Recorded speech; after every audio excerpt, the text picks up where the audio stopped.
श्रीमद्भगवद्गीता अथ षष्ठोऽध्यायः। आरनेय अध्याय ध्यानयोगः।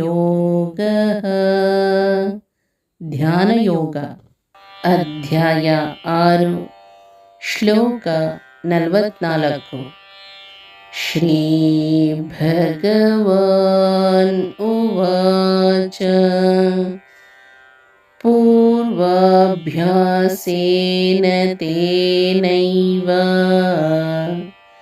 ಹ್ರಿಯತೆ ಹವಶೋಪಿ ಸಃ ಜಿಘ್ನಾಸುರಪಿ ಯೋಗಸ್ಯ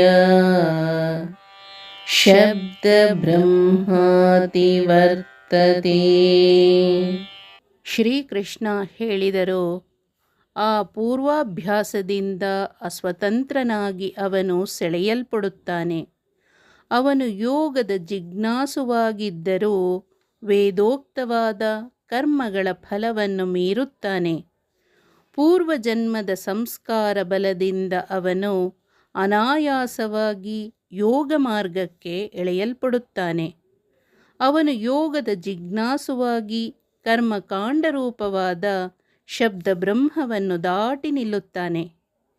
ಹಿಂದಿನ ಅಭ್ಯಾಸ ಬಲದಿಂದ ಅವನಿಗರಿವಿಲ್ಲದೆಯೇ ಅವನ ಬಗೆ ಅತ್ತ ಹರಿಯುತ್ತದೆ. ಧ್ಯಾನ ಯೋಗವನ್ನು ತಿಳಿಯ ಬಯಸಿದವನು ಕೂಡ ಶಬ್ದ ಬ್ರಹ್ಮದಾಚೆಗಿರುವ ಪರಬ್ರಹ್ಮನನ್ನು ಸೇರುತ್ತಾನೆ.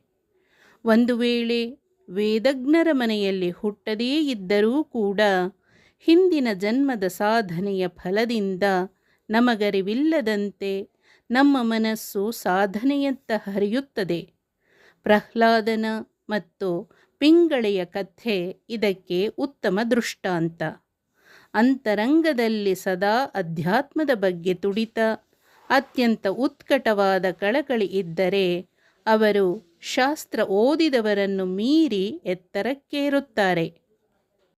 ಹರೇ ಓಂ. ಶ್ರೀಕೃಷ್ಣಾರ್ಪಣಮಸ್ತು.